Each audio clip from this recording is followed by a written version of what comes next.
share. Thank you, Amber. The question of the day today is, what is one of your favorite summer activities? So that's what we're going to start it off with. And if anybody want to unmute, Mary Flores, I'm going to pick on you and I'm going to ask you to tell us what one of your favorite summer activities are. Wow, I live where it gets super, super hot in the summer. I'm in the desert in Tucson. So favorite summer activities is splashing around in water to stay cooled off, getting up super, super early when the sun is just coming up so that I can work in the garden. And when I do that, my dogs, I have two greyhounds, they consider the backyard a racetrack. So while I'm gardening, they race. And then as soon as it starts getting hot, we go in the house and chill. I love that. Early riser. I tend to do the same. Yes. In the summer, you have to do that here. Yeah. Becky C., where are you boating at these days?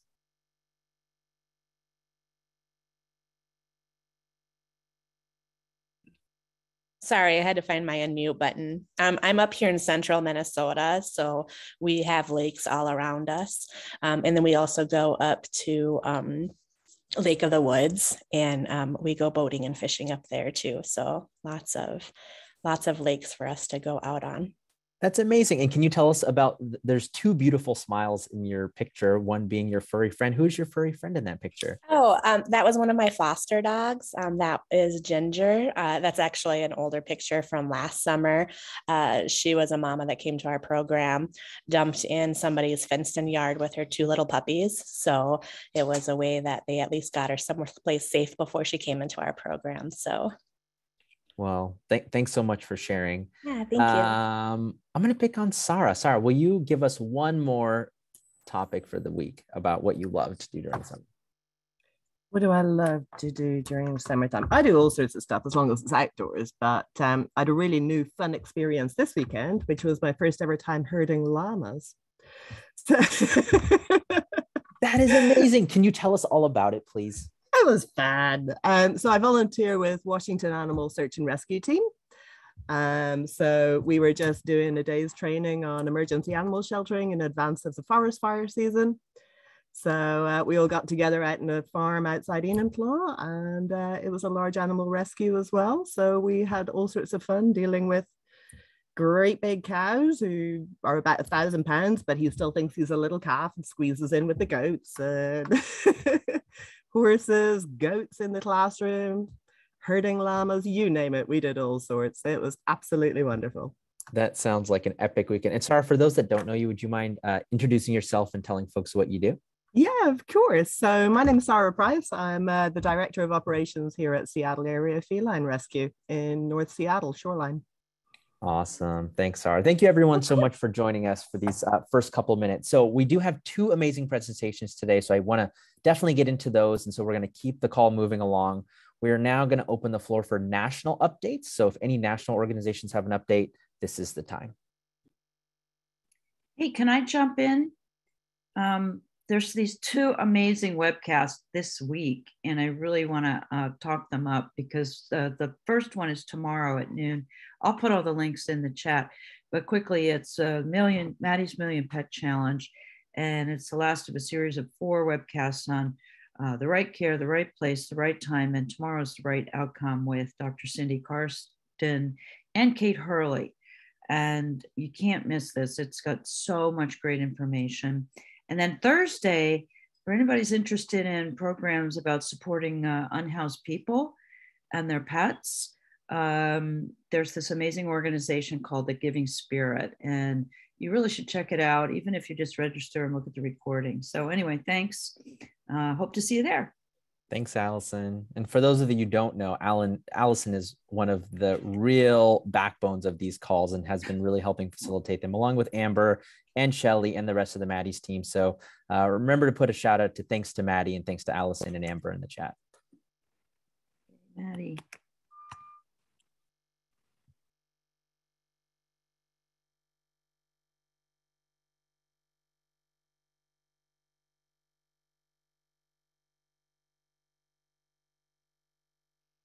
All right, any other national updates?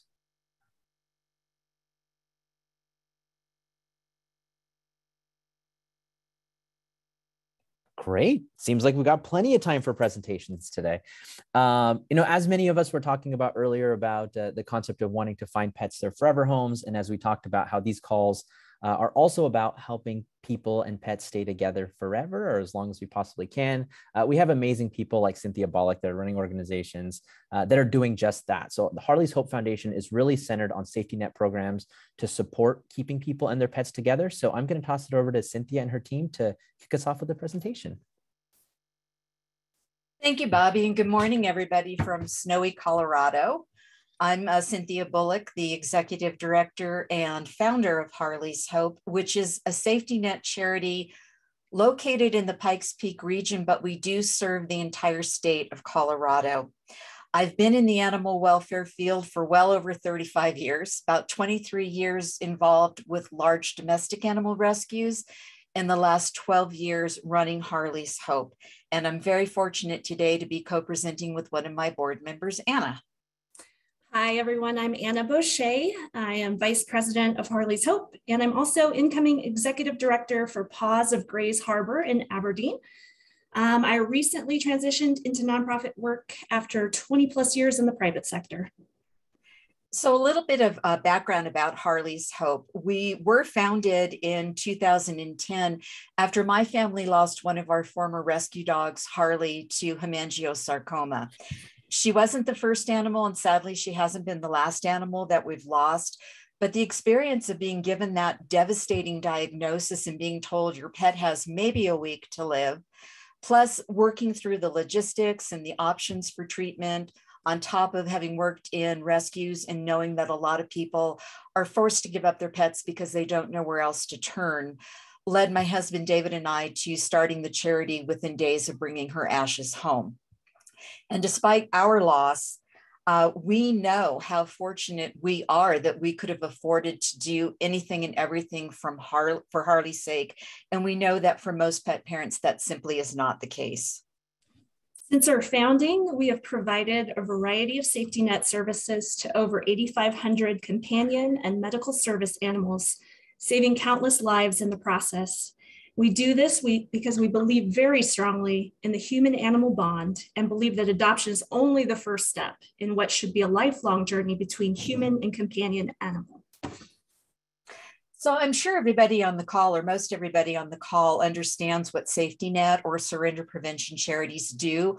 Our focus is squarely on keeping pets in their homes. Now, we identify as a safety net charity because even though we feel very deeply about preventing adoptive animals from being returned to shelters and rescues due to unforeseen circumstances, we also care very deeply about reducing the number of pets who are at risk for economic euthanasia, because sadly, it's often the least expensive option on the table. Our mission is to ensure that low-income pet parents and their companion or medical service animals remain together when issues arise. And we do this by offering a wide variety of programs. Now, we were national for over 5 years, taking veterinary cases from coast to coast and as far away as Canada and Alaska, but we had to bring it back home to Colorado right before the pandemic due to decreased funding opportunities. Our services include financial assistance with major vet care, foster care, or boarding for animals whose people are hospitalized. We started an emergency food distribution program at the beginning of the pandemic, delivering food and supplies. And we continue that to a lesser extent today, focusing on people who are incapacitated and can't make it to our monthly food pantries. We've also helped with pet deposits, transportation to and from veterinary appointments. And through our Harley's Hope Chest program, we accept unexpired veterinary medications, prescription pet food, medical equipment, and we then work with our veterinary service providers to get those items redonated to low-income clients with animals in need. Our goals are simple, and I'm sure they align with everybody on the call. We want to save more lives, but we also want to keep them in good homes, and we want to reduce the number of animals who are dying due to economic reasons. So we serve a variety of people. Harley's Hope essentially serves anyone with a pet who can show both financial need and a history of trying to provide basic care to their companions.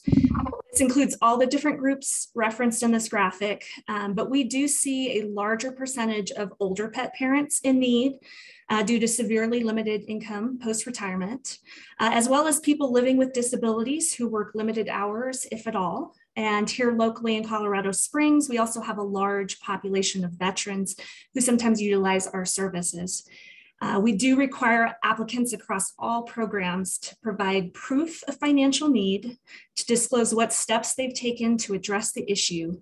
So, what other charities have they applied to? Have they spoken with their veterinarian regarding possible payment options? Have they talked to family about assisting them? And if family's not going to help, why not? Unfortunately, we cannot help everyone who applies due to limiting funding. So it is imperative that we prioritize applicants who are willing to work to help themselves if they are able to. So safety net charities do face a lot of different challenges. We talked about funding, but we also deal with confusion among the public regarding who we are, what we do, why we are helping animals who already have homes. And one of the challenges we face is bias against the people we serve, not just from the public, but even from people within the animal welfare community. So, if they can't afford a pet, they shouldn't have one is one we hear a lot. But how do we as a sector ensure that the people groups are adopting to can truly afford a pet? Even if they conduct financial vetting, circumstances can change so quickly that a person who looks good on paper at the time of adoption maybe doesn't look so great weeks or months or years down the road. So if we as the animal welfare sector can't ensure that adopters can afford a pet, there's always going to be a need for safety nets, and there's always going to be a need for funding to support the work we do. Otherwise, animals are penalized by being removed from homes where they're bonded with their people, or they're allowed to suffer without treatment, or they end up dying from treatable conditions because euthanasia is the only thing the person can afford. We also have people say, well, you guys make it possible for people who shouldn't have a pet to have one. And my response to that is no, we don't. Because if that person was deemed appropriate to adopt to, who are we to say otherwise? Not to mention our application process is very rigorous. Some have said intrusive, because we ask a lot of hard questions to raise those red flags. We do require proof of financial need. We require proof of routine care. And we also require that adult animals are spayed or neutered in order to qualify for any assistance. So unless that person is fully committed to finding help for their companion, they probably aren't going to want to go through our process. And I imagine this is true for all safety net charities. And lastly, they should have planned ahead. Well, I think the last 2 years and 3 months have kind of proven to all of us that there are things in life we cannot plan for. And so we need to ask ourselves, are we going to allow bias to stand in the way of saving more lives? Our answer to that is no. So this is where partnerships and collaboration come into play. We believe that building stronger partnerships between safety nets and rescues or shelters can certainly be mutually beneficial. One of the primary benefits is that there will be fewer homeless animals to rehome if safety net charities are around to assist. And frankly, that's a big if based on current funding opportunities. About 1 in 10 adoptions fail. Some estimates from a 2021 study range from 7 to 20%. So that's a very significant number. While there are many reasons that an adoption may fail, safety net charities can help maintain rescues and shelters success rates by focusing on supporting adopters who are experiencing financial struggle. We all know that tracking numbers is necessary to apply for grants and other type of funding. If safety nets can help maintain success rates by helping to keep more adopted animals in their adopted homes, it's a win-win situation for all. Additionally, if there are fewer abandoned or returned animals to adopt out, shelters and rescues can take more animals in. It can also allow pets to stay in foster care longer, to devote more staff time to those animals who are in your care, to allow more time to work on behavioral issues, which of course is also a major factor in return rates, and so on. By collaborating with safety nets, your organization positions itself as caring about the animals you place even after they're no longer in your care, something your adopters and volunteers and staff will certainly appreciate. At the end of the day, we are all in this field because we want to save as many pet lives as possible. Working together to intentionally build our partnerships will strengthen our capacity to save pet lives and keep them in their homes. So what does collaboration with a safety net charity entail? We personally work with a lot of other charities, definitely rescues and shelters, but we also work with senior advocates, medical social workers, veteran groups, and typically they are making referrals for our programs. But since collaboration is a two-way street, what are some ways that they and you can help support the work we do? So with an animal group, it's pretty straightforward. If we take an animal into emergency foster care and we can't get them back home because the person dies, a rescue or a shelter can help us by rehoming those animals or by donating excess food and supplies to our programs. But some other ideas for other types of organizations would include, know what your local safety net charity does and doesn't cover, and then make smart referrals. So we can't cover dental care. We consider that part of routine care, but we're always getting people referred to us because their dog needs 12 teeth pulled, and that's not something we do. So we end up being the bad guy. Include our brochures in your adoption and marketing packets, not to encourage people who shouldn't have a pet to have one, but rather to provide critical information so those pet parents aren't scrounging and doing research in the middle of an emergency.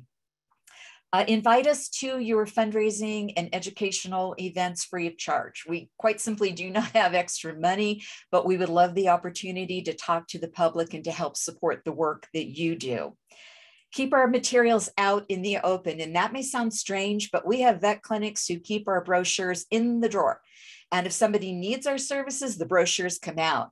But unfortunately, this does not expose the work we do to potential donors and to potential volunteers.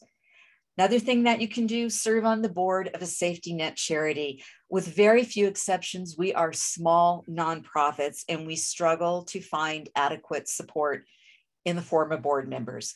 And lastly, please endorse, promote, and support the work we do. I truly believe that if larger, high-profile organizations publicly endorsed safety net work, we would see a lot more support from the public.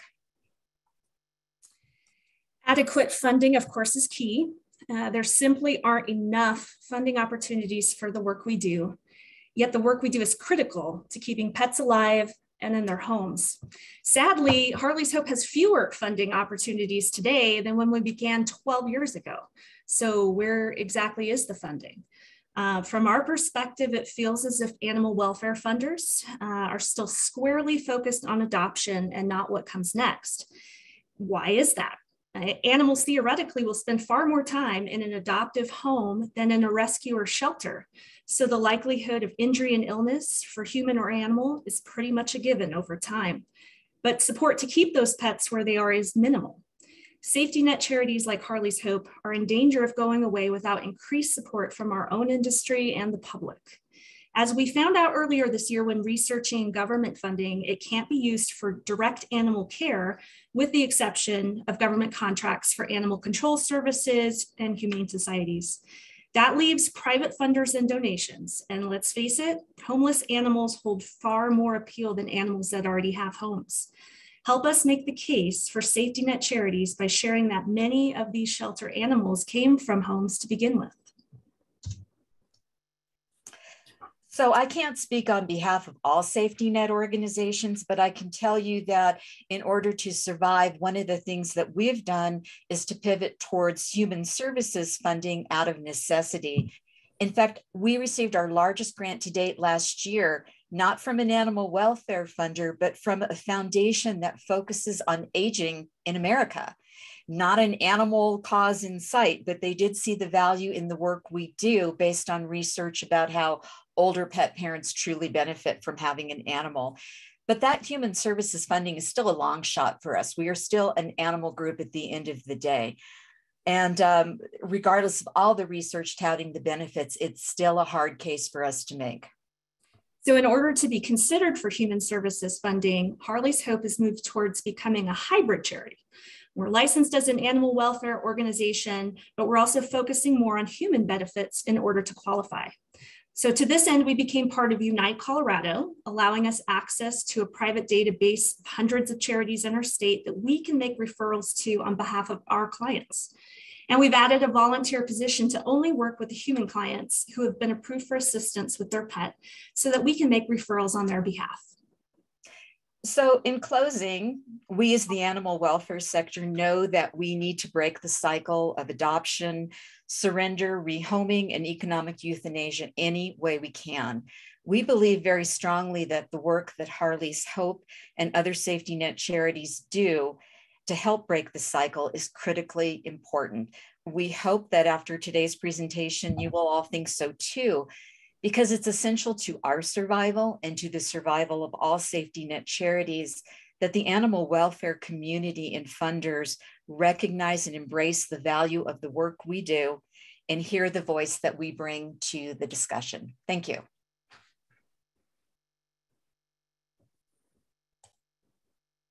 Thank you both so much. This is, I mean, such an interesting conversation. I love this concept of being a hybrid organization. That just sounds so cool. But I also want to give a shout out to Maddie's Fund, because I do feel like as a animal welfare funder, the concept of the human animal bond is really at the core of the work that they're focusing on and the reason why we're here. And even if you, and I'll drop the link to the Human Animal Support Services Project, which is really centered around the idea of having community-based models helping people. I think a lot of funders are starting to really lean into that level of work. But I'd love to get thoughts from the other folks at Maddie's. I mean, I think it sounds like there's people that are really interested in diving into getting more funding for this space. Any ideas, thoughts, suggestions? I'll mute here. I know we have a lot of our grant specialists here and others, so I'll mute for a second. Irene, do you have thoughts? Oh, sorry. So to clarify, we don't have a comprehensive.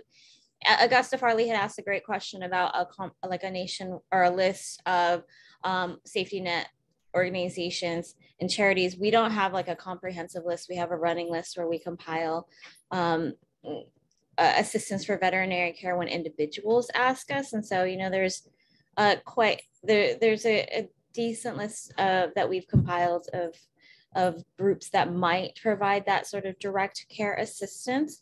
And then, you know, we also include folks who are, you know, trying to create systemic changes like Align Care and University of Tennessee. In terms of funding, I think we always, you know, tell folks to who are seeking grants to look at candid.org to see if there are any groups and filter for animal welfare causes and see, and you can, I can provide more information to anyone who's curious, but they do have a database that you can, if your local library partners with them, you can access for free. Otherwise there might be a paid subscription, but I've been able to access it through my local libraries. Thanks, Irene. I appreciate that so much. And it's something else that I'm going to hope someone can dig up this presentation, but Brian Doherty from San Diego Humane Society did a presentation about the culture of philanthropy and animal welfare. And the reality is we really are a drop in the bucket of what is being invested within philanthropy in all other sectors, including human health, public health, education, religion, including not just domestic pet wildlife. We are well under 2% of all philanthropy. And so when we talk about the need and we talk about the sort of human-centric lens that we have, Cynthia, I think the idea of you being this hybrid organization and you going after these human funds, it's brilliant. So like, how long ago did you start thinking about doing this? And what are some of your strategies been for that? So we've tried in the past, like we've had to break up our programs into very specific areas. Like we have a program for older pet parents. We have a program for service animals. We have a program for the general public and now for veterans. We've had to break it up out of necessity so that we could pursue givers and funders and foundations that focus on those groups.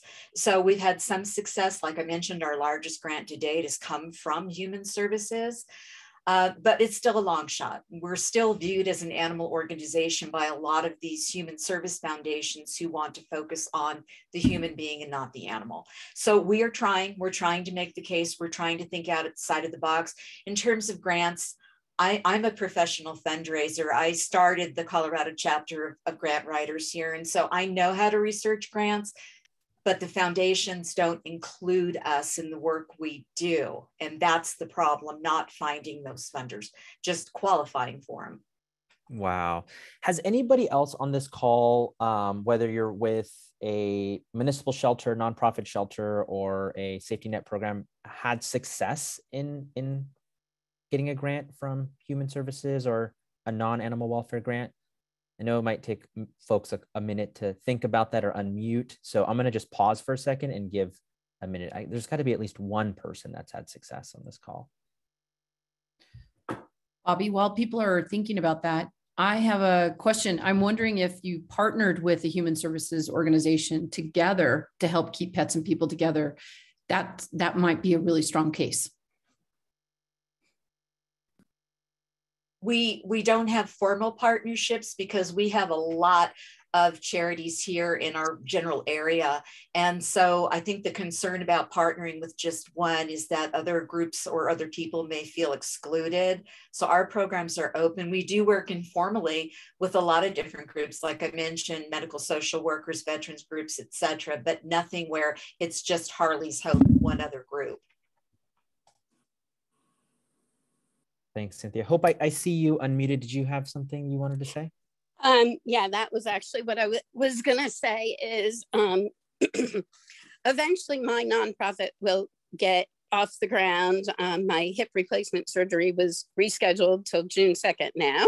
But one of the organizations, and that's what I'm involved with, which I would love, Cynthia, I would love to talk to you guys some more. But on the human animal side, especially with the homeless pets and working with here in Atlanta, talking to how much improvement they have seen, the social workers have seen trying to home the homeless with those with pets. And so I've talked to them, and in the future, we'll be working with them to work through the local government to be able to get funding through the social workers for the homeless, for their pets and for them. And so that's an avenue of.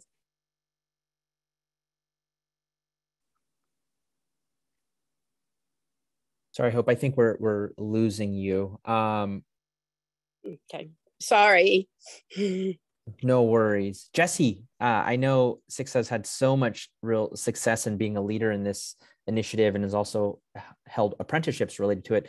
Would you mind unmuting and letting us know about some of the success that you have had, and also just the way that you've framed the conversations to get sort of human health work excited about the work that you all are doing? Yeah, sure. I just, in full disclosure, I got pulled away in emergency and I came back to basically hear Bobby's question. And I was like, oh, that's us. So I missed what led up to it. I'm so sorry. But yeah, we have at SIXA, we have a help center where we provide various help center services. And for us, in terms of funding, we've had the most success with our Safe Pets program, our safety net fostering program, where we provide temporary foster for pet owners in crisis. We've recently received some funding from CareSource, which is a large kind of health insurance organization in our area that has a large foundation. An organization called Green Giving. So some community supported organizations. Those are generally smaller, but that are helping county residents, and improve their lives and with community and connect them with community services. So for us, it's helping, just making that realization that we are We're also a social welfare organization. We help people, and the best way for us to help pets is to help people. And our Safe Pets program is a great example of that. We're helping victims of domestic violence. We're helping people who have experienced natural disasters, people who have housing instability, and really focusing on the people and the situations and the way that we're helping them, and the way that helping their pets helps the people. So, right, we have a ton of examples where owners come in and they've been foregoing medication. They're not getting the groceries the way they normally would because they're putting that money towards their pets. So, writing into the grant and the funding requests that by us helping with veterinary care, by us helping with pet food assistance, by us providing temporary care of their pets, we're allowing people to regain stability in their lives. And I think that's been really helpful for us in terms of funding. Amazing. You made me think of something else, which was the Meals on Wheels America assessment, pet program and client needs assessment that I believe Odessa did, that talks just about that, how people are spending their money on, and sorry, I'm like literally researching as I'm trying to facilitate a call with 150 people. This is so embarrassing, but that right there, I think should work, hopefully. Is a really great article and some good research for you that could help. Anybody else have thoughts on this? And then Eliza also posted, thanks to Kelly's great comment, a link to the Human Animal Support Services Job Alike groups. And there is an amazing philanthropy group that has animal shelters across the country that are focused on these exact conversations. So I would highly encourage joining that group if you have not yet. Bobby, could I just make one final comment? Oh yeah, it's your show, Cynthia, you go with it.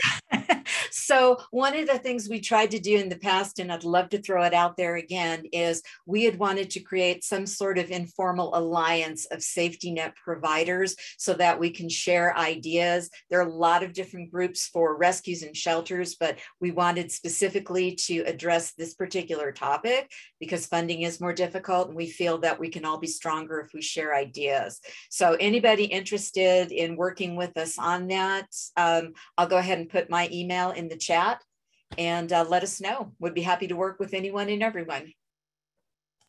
Anna and Cynthia, I appreciate that so much. Anna, did you have any closing thoughts? No, just spread the word so we can help as many pets as possible.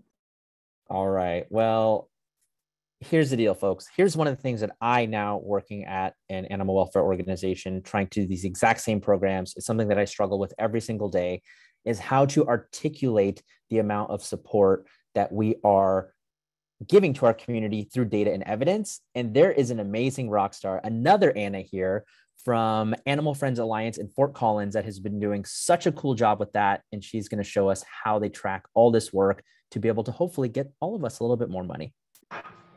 Awesome. Thank you so much. That presentation before with Harley's Hope was so awesome.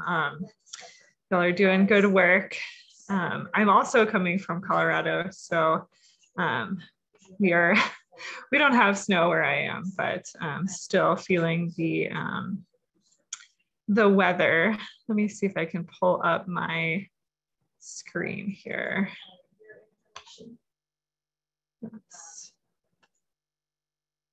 And share this presentation.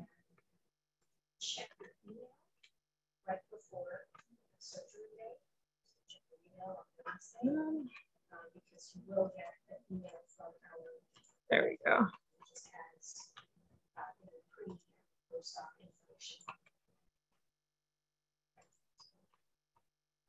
All right, are we able to see that okay? Awesome. Perfect. So I am Anna. I am the Community Pet Resources Manager for Animal Friends Alliance. We're based out of Fort Collins, Colorado. If anyone can get to our services, we will certainly help them with whatever they need. So we're not restricted necessarily to an area, but we're also, there's only so far people are able to travel for those services. Sort of the programs that fall underneath this program are our pet food pantry, we have a spay and neuter clinic, and with that we have a lower cost subsidized spay and neuter and wellness program for vaccines and microchips for pet owners. We also have a community cat program that follows under this realm. We're also lucky enough to have a shelter. So when we have pets that are not able to stay with their families after we've tried to help them through our other programs, we can take them in through the shelter and get them adopted out. So we're an adoption guaranteed shelter as well. So I want to talk a little bit about data collection and why we do it for our pet pantry. We do it for all of our programs. So these reasons are good for all of, all the programs that we do. And hopefully it'll help with that question we were talking about with the grant, getting grants and funding for these programs. So a big thing is showing the donors like why we need these programs. We're showing them that these programs are being used. We're showing them that there is a need, that there truly is a use for what we're asking people for. Whether it's monetary donations, which we always try to prioritize, or it's in-kind donations. Like people don't want to give us stuff that we're not going to use, right? That we're going to throw away. So showing them that we are in fact using those things is really important. It also helps get our volunteers excited. So we use a lot of volunteers, especially for our pet food pantry. We need that help moving that stuff physically, and being able to be like, hey, great job. You gave out 3,000 pounds of food to 50 families today. Like, that's so awesome. And that really helps continue to motivate them and keep them involved in these programs. It also helps me plan ahead and prepare for future events. Like if I'm looking at our pantry and I'm seeing one of our shelves is empty, I'm like, oh, how much do I need to buy? Or what do I need to ask the community for specifically? So we can make sure we have that specific food that we're lacking, so that we have families that don't have to go without. And then we have easy access. So all these numbers are collected continuously. So we always have access for our, we're lucky enough to have a grant writer in our development team and a marketing team. So they can just pull up these numbers. They don't even have to ask me or the program managers for these numbers. They can just pull them up and make their grant report or work on their grant application. And we can check it later and say, yeah, that looks great. So that helps. So we're not trying to go back and find these numbers and dig through all this information later. And then it really helps us get to know our community, what specific needs are, so that we're making sure we're meeting those needs and not trying to fix other problems that the community maybe doesn't need help with.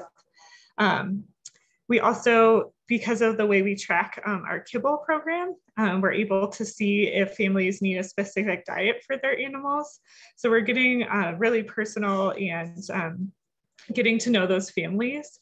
And that helps us improve our service to them because they're more willing to come to us for other issues. If there's a community cat issue that they're facing, if they're concerned about a neighbor's dog, then we can start to have those conversations on how we can help them and follow up with any of those needs. So I included one of our one of our graphs that's based on the data that we collect, just so we can see like who we are or how we are getting our information out there. And you'll see by far and away, it's word of mouth, friends and family. So again, that like personal experience that we're providing and those conversations that we're having are helping us help other people in the community. We don't advertise for these programs really because again, it's more word of mouth, and it's getting that word of mouth helps us get to the communities that truly need our help rather than advertising it to the world. So I'll talk a little bit about our Kibble Supply. I would say we're a medium-sized pantry, and we serve both cats and dogs. So we always make sure we always have food for cats and dogs. Sometimes we get donations of other stuff that we'll give to people, but it's pretty rare. Last year we gave out a lot of dog food, a little over 50,000 pounds. So we're looking at about 1,500 per distribution that we do to 2,000. We do it as a drive-through style. We've changed over from we used to just have a line, people would line up and, you know, get stuff, and it was total chaos. With the pandemic, obviously we had to change, and the drive-through has been a really useful tool to kind of organize. Then we can talk to one person at a time, really have that personalized experience with them. We do have everybody register with our pet food pantry. They fill out a form so that I know how many cats and dogs, any special needs for food, that sort of stuff. And we keep that on file. I need it for the system so I can pull them up in our system and see exactly what they need. And that helps if I'm not around, somebody else can do that as well. We do take special requests. All of our food is donated though. So if, you know, somebody needs something that we don't happen to have that day, we'll try to get close. But we just remind them that it's all donated. If I have it, you certainly can have it, and we'll make sure you get it. If not, again, we'll try to get close with that food. Or maybe we'll give them more of a certain kind of food so that they then have the money to purchase. Maybe that's probably more expensive prescription food or what have you. It is a supplemental program, so we remind people that we are going to provide half of the food for the month that they would need, with the understanding that they are working to get the rest of that food on their own. We're pretty casual about this. You know, if people are really struggling and they need a little bit more food, I would certainly give it to them. I'd much rather them get food for their pets than, like we were discussing earlier, have to, you know, go without something that they need, like their own food or medication. So we really try to help them when they need it. So we end up doing about 3 distributions per month, every 10 days or so. We alternate Sunday and Thursday just so that people have, so if they can't come on one of those days, they can come on another day. And then our food is based on the size for dogs, and then for cats, every cat gets 2 pounds, and that includes the wet food and the dry food that we give out. So I'm going to show you all the tracking spreadsheets. I just want you to know that I did not create it. It was created for me. It is pretty complex. It's got a lot of algorithms and equations and stuff, but it's really awesome. And I've never found anything that tracks the data that I need to report to our donors and our board members in the same way. So I know there's a feature in Shelter Love where you can do through field services, but it doesn't add up, or at least it didn't used to add up the food in the same way. So I will show you this. It's also a Google document. So I think at some point, if you have too much information in it, it's going to slow down. It has started to slow down a little bit. So I'll probably go through and weed out clients that we haven't seen for a while. But just keeping that in mind for storage purposes.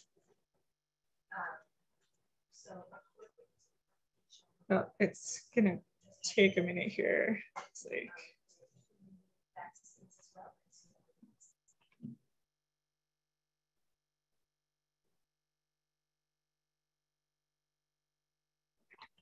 alrighty, so this first page is just all of our graphs. It just, it's set up to auto calculate all sorts of things based on the raw data that we put in. So again, I don't even know what all is set up on here to collect, but it has really specific information about how many animals we feed, how the locations they are in, by county. Sometimes we have grants that are for specific counties only, you know, reasons for assistance. You can see that most of them are government, are already on some sort of government assistance. Just all sorts of data is being is being collected and analyzed through these graphs from our raw data. But what happens when a client drives up is we will go look them up. So the way the system works is we have to have an ID number for everyone. So I have to look it up.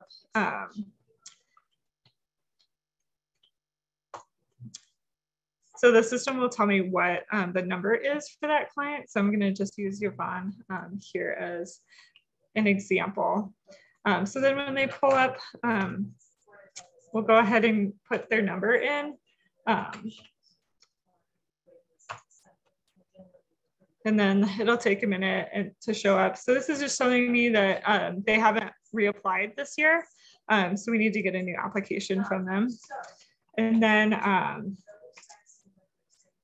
then this will populate again from that raw data, all of the information we need for that specific client. And it's probably like way more information that you would ever need. But it does help, again, have those conversations because I'm looking here at how many animals they have. I can see if they're fixed or not. We do ask that they get their animals fixed, but they can also use that program that we have at our clinic to get their animal fixed for subsidized or free cost. It's going to tell me poundage for the animals total that I need to grab, whether they want wet and dry. It also tells me whatever specific food needs they have. You know, if cats are picky, so sometimes it'll say they don't want shreds or they don't want pate or they only like fish or something like that. So that'll appear in that yellow box. And then I can also see if how much I gave them last time. So that helps. So that's mostly for me. If clients are coming more often than once a month, I can just check in with them, say, hey, like, what's going on? Are you guys doing okay? Like, how can we help you make sure that your pets are getting fed and that there's nothing else that they need help with? So once we do that, get everybody taken care of, after the distribution, you can record what you gave them in this distribution info box, but it does take a long time to save. So what I generally do is I'll have a volunteer record what I gave out, and then I'll put it in this distribution day tab. And then it can take that raw data, it'll auto-populate the client info back into their profiles, and it also collect all the stats on the yearly stats tab. So that's generally what I'm using that for, just because it's a way faster than trying to save each client in the moment. So yeah, you can see we grab a lot of information from it. I can see exactly how much I gave out at that distribution, how many clients we had come, totals. It collects all of the totals down here, how many cans I give out, how many pounds of dog food, what our average is, that sort of thing. So I do find it really useful, again, when I'm trying to find, like, prepare for an event or a distribution day. And then donors really love to know, like, you know, have they used this program in the past, some of those other things that we've collected, as well as their location. And we can use that location information to decide what our future programs are going to look like. So what grants are we going to apply for? What programs are we going to try to, what neighborhoods or locations or communities are we going to try to reach out to for events similar to this? All right. Perfect. Thank you. And I'll ask you to stop sharing your screen. Whoa. This is amazing. There are quite a few questions in the chat. I'm going to start with Stacy LeBaron. I know you touched on it, part of that question in the closing of your presentation, but Stacy, would you mind unmuting and asking your question? Yeah. Hi, Anna. Hey. Anna's wonderful and a great supporter of the United Spay Alliance, and she's got an awesome sister too. But anyway, so my question was sort of around the strategy of, you know, you've got all this information, and you mentioned, you know, I want to collect this information for what the board needs. And this is actually something that I've been thinking about is, you know, information, there's like information that the board wants or needs, also information that the staff needs. So, you know, where is that balancing act there? And how much time are you staff spending, volunteer on gathering all this information? And how is it helping you with your strategic direction, you know, organizationally?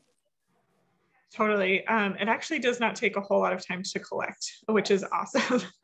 And we've actually found some ways to reduce how long it takes to collect too.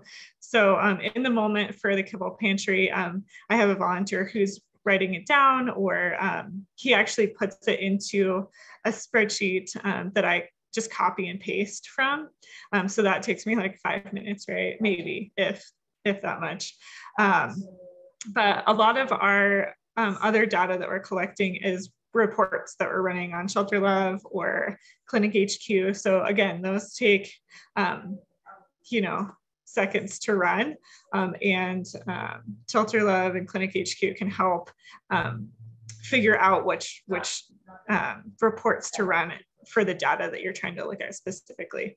So it does not take a long time, and I think it has a pretty significant impact for how much time it takes. Our board is generally looking to see if those numbers change negatively. So if for some reason we helped fewer people than we have in the past, that's what they're looking for, to see if there's any like strategic help that we need. You know, before I moved into this role, so my position did not exist before I came to this organization, and it was really piecemeal. Like all the programs, like we had all these programs, right, for shelter intake prevention, you know, keeping families together, but there wasn't really someone who was overseeing it all and making sure that these programs were having an impact. So our board is mostly concerned with making sure that our services are being used, and that we continue to help and grow with the community as we grow as an organization. Stacey, you had one more question about access to food. Did you want to ask that too? Yeah, sure. So running Positive Pantry in Massachusetts and Vermont, we're finding lots of reductions in donations of cat food specifically, as well as wet dog food. And so just sort of wondering, you know, how much of your food supply is donated product versus what you're actually having to pay for? And are you finding shortages? I mean, we're finding it's hard to, you know, get large deliveries of the quantities of food we're looking for. We partner with the Vermont Food Bank, so they can obviously distribute large amounts of food, and it's hard sometimes even just to get the supply. Yeah, absolutely. I've spent a lot of time building up our partnerships with organizations that have food or can donate it. So, you know, I think it's like 95% of our food is donated. So I do have a budget. It's a pretty small one that I use to supplement the program. But I have spent a lot of time building up those relationships. We did see an issue with the cans, the canned dog food, because there is a can shortage. So there's nothing to put the dog food in. But we have an anonymous donor who actually was able to donate quite a bit of canned food. So we're actually in a good position there. But we do partner with our local food bank. So whenever they have pallets that are full, I'll go pick those up. We have a guy who goes up to the Walmart distribution center in Cheyenne. It's about an hour away. He picks up a 16-passenger van load full of dog food and cat food, dry, to bring down. And he stops here on his way, like down south. And I can usually get as much dry dog food as I need from that. It's always been the case that it's harder to get the dry cat food. And I think one of the big issues there is that the bags aren't being damaged as much as the large dog food bags. I don't know if I don't think they're not on a pallet as much as like the dry dog food is. So they have less of a chance of being run into by like a pallet loader or a forklift. So they don't get damaged as much. And then also, they're smaller bags generally. So when you damage part of a pallet, there's fewer items for donation. You can still salvage some of those bags on a pallet. So that's my theory. I don't know if that's the case, but when I need cat food, our marketing team has part of our monthly donation. We have it's called Animal Advocate Club. People can sign up to do monthly donations, either monetarily or in kind. So I reach out to our development department to set up to talk with those donors and be like, hey, we really need this. Can you add it to your monthly donation? Or can we switch this out for something for a monthly donation? We also have a Cuddly page, so we are able to prioritize our pantry needs there.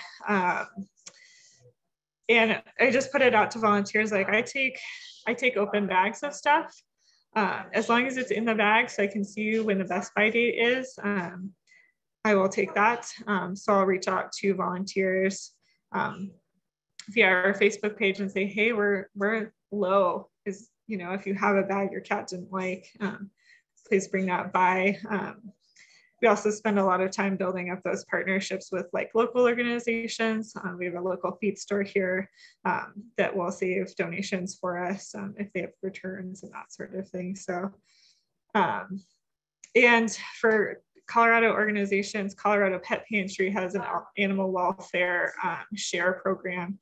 So they have a big warehouse where they store stuff for their partners to come down and pick up if they need specialty items or if they get a large delivery. So we're collaborating with other organizations to make sure that we have the supplies that we need.